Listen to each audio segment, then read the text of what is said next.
The provincial government is now trying to keep a small Ontario town open for business after its mayor announced it is going to shut down August 1st and lay off all of its staff and shut down operations.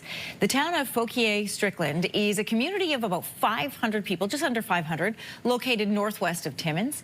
The township has been struggling to pay its $2.5 million debt and says its only options now are to shut down or impose a tax hike of more than 200%. So to better understand what is happening on the ground, I'm joined by the mayor of Fauquier-Strickland, Mayor Madeleine Tremblay. Welcome to Your Morning. Good morning. Help us to understand, this debt has accumulated over the course of a decade. How did the financial situation of your community get to this point?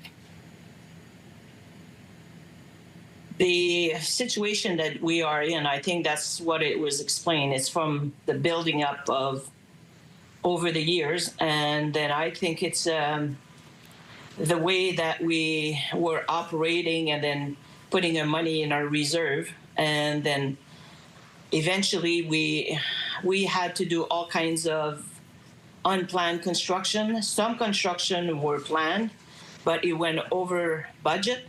And then eventually we ended up with using all our reserves to be able to do all the construction. And then we did lots of new construction in the past, I would say, 5 years.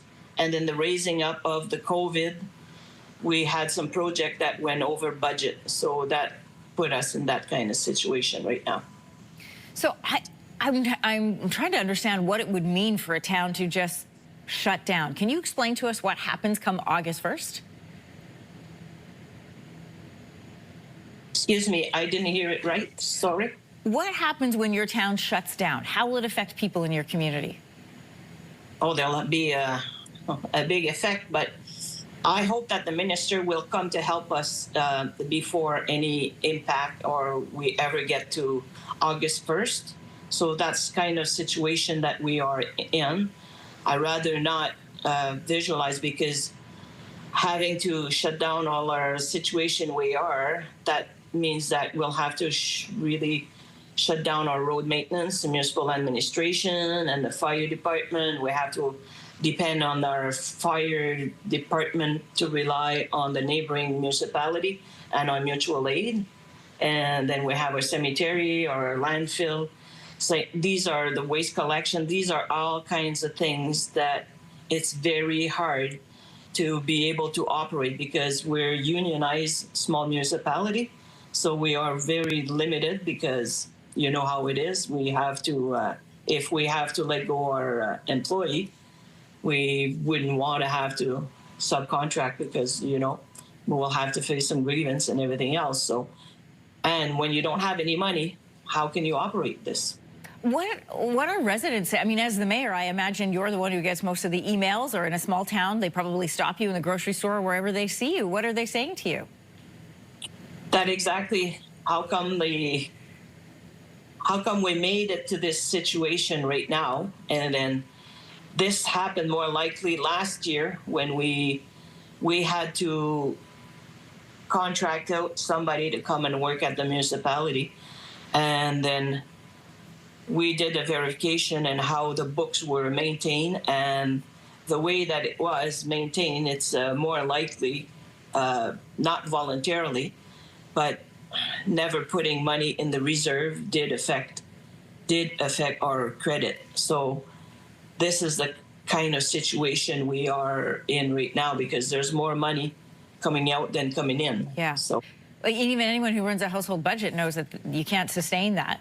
So it looks like financial mismanagement at some portion of the town. So how is the province going to fix that? I hope, if I would have the answer right now, that's why the minister did answer us yesterday. So he got in contact with us. So they will come and verify our books, and they will go, and then some senior people from the ministry will be coming and meet with with council next week, and they will come and verify our books. So from there, after their verification, we will have some answers with a report from them.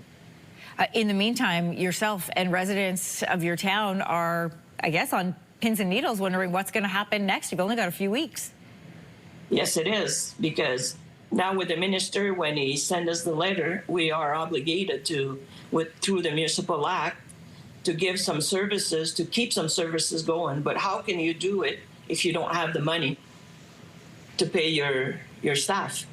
So that's a dilemma for me right now, how we can find a solution for this. And I understand that the town is the major employer in your community. Yes, it is. Well, Madeleine Tremblay, the mayor of Fauquier-Strickland, I want to thank you for your time this morning. It is a stressful time for you and the community there. We'll be watching what happens. Thank you very much, and thank you for this opportunity, because the media had to play probably a big role into getting a response from the minister. So thank you for your work. Thanks for coming on. Have a good weekend. Thanks.